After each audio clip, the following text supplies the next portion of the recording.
If there's one type of story you can count on in X-Men comics, it's convoluted time travel, post-apocalyptic type stories. These types of stories are incredibly prevalent in the X-Men's publication history, but that doesn't mean that all of them are high quality. And this convoluted time travel, post-apocalyptic X-Men story is, unfortunately, not quality.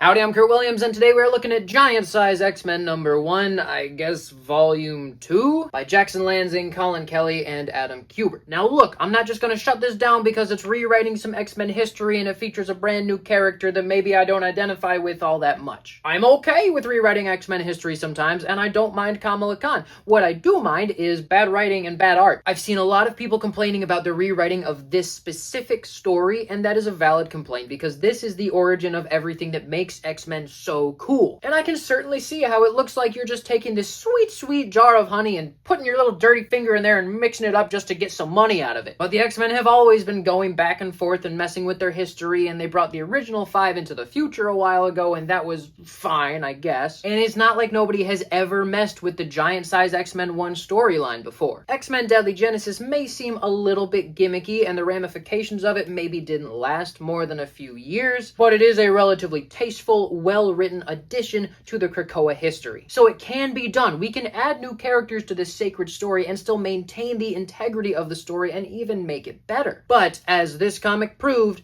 Kelly and Lanzing and Kubert are not the dudes for the job. Listen, I have not read a single comic by Kelly and Lanzing that I actually enjoy, that I found to be profound or smooth or all that interesting. I have found the writing to be average at best, and considering all the comics that I have at my disposal and all the new comics I'm buying every week, I don't have time for average. Well, listen, I might just not be reading the right stuff. If you know of a Kelly and Lanzing story that is mind-blowing, that is compelling, that is profound, I would love to hear about it because I genuinely want to enjoy something by those two dudes. But in the meantime, this story was, I would hesitate to call it average. We start by looking at this apocalyptic future, oh, surprise, which looks like it might be connected to the current X-Men series. I don't know, I haven't been reading it because I just don't care about it, so if there's any connection here, I am ignorant of it. This freaky Legion character, who may or may not be David Haller, I don't know, is trying to wipe out this mutant dominion, I guess. They've gone totally militant. I don't know what's going on. I don't know how much time has passed. I'm just confused. I don't know why he wants to wipe them out. I don't know what the personal stakes are. I don't know why I need to care about this character. But anyway, Freaky Legion guy goes back in time to try to erase mutant history, I think. And somehow Kamala Khan, who recently found out she's a mutant, also gets sucked back in time. Conveniently, a few days before the Legion dude gets there, so she has plenty of time to help the X-Men prepare. What we then have is a very stripped back, flavorless retelling of the introduction of all these brand new X-Men. Cyclops still remembers Kamala from his days in the future, which I wasn't expecting, but I guess makes sense, and because he knows her, he convinces Professor X to take her along on their mission to Krakoa, which I do see as a sound decision for this character to make. And then we have no banter, we have no dysfunctional family energy, which is what the X-Men is famous for. We just have everybody getting along and accepting the circumstances and getting on a plane together to save some people. And sure, Sunfire is still kind of obnoxious, but if they made Sunfire a nice guy, I'd have to burn the book. So just when the X-Men get to Krakoa, this Legion character shows up and blows them out of the sky, and then they all have to work together to fight the Legion character while Kamala goes off and just asks Krakoa nicely to stop doing what Krakoa's doing, which, okay, yes, I like that she knows the Krakoan language because of the Krakoan era. That is cool that she can communicate with him. That is respecting the X-Men's history. But it's not respecting the integrity of the story to just Deus Ex Machina Krakoa out into outer space because she asked him to. So because of this rewrite, the second team of X-Men showed up, had zero problems with each other, had a guide on their first adventure, spent exactly 30 seconds on the island until Kamala fixed the problem magically, and then they all got in their ice flow and rode home. That's lame! This story could have been so much cooler. Kamala could have had a conversation with Krakoa, but it could have been messier than just, okay, I'll do it cause you said so. I still don't know what is going on with this Legion character. I feel like these 8 totally untrained X-Men who have no idea what they're doing would have no chance against him, because let's not forget, the X-Men spent the first, 15 issues of their series being so confused all the time. It would be putting it nicely to say that this is a children's version of this story, because if it's not meant for kids, then it's just a bad story that sucks everything special out of the original story. And not to mention, Adam Kubert's art is just unremarkable. I've never been a fan of Adam Kubert. Give me Andy Kubert any day, but Adam Kubert,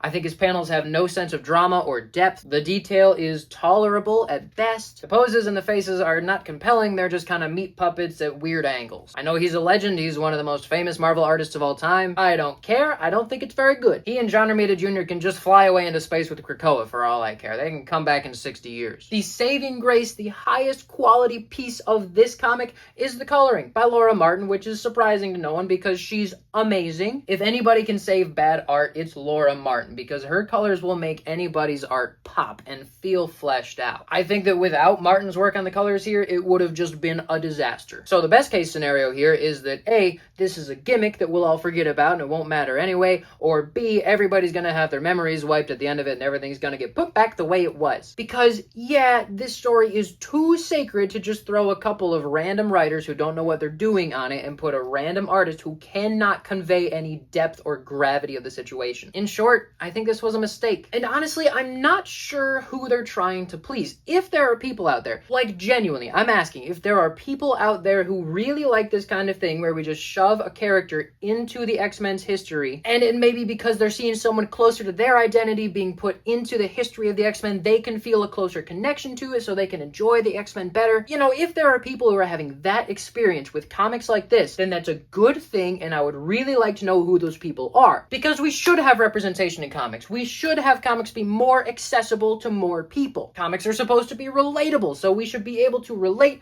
to the audiences who are buying the comic books. I just would really like to know if there is an audience who appreciates this kind of thing. And if there is, please, please, please, can we get better writers to do it? So that's how I feel about that issue. Thank God it was only $5, because if I had to spend like $7 or $8 on it, I'd be petitioning Marvel to give me my money back. I'm gonna give it a 5 out of 10. It sucked. Again, I don't have a problem with the idea behind it, I just have a problem with the execution. So I honestly don't think you should buy it. There are plenty of much better comics coming out every single week that are way better than that. I know that a lot of you are probably waiting on the Ever Shop in Massachusetts videos. I know I'm waiting on it too. I just have to work so hard these couple weeks before summer hits so that I can actually survive the summer. But now that school is out, I'm gonna have lots more time to work on projects, which includes Every Shop in Massachusetts and my own comic book project and my other comic book project. So stay tuned. I know I've been quiet for a minute here. It's just because I'm working really hard and I'm gonna get back into the swing of things any day now. My name is Kurt Williams and you are somebody else.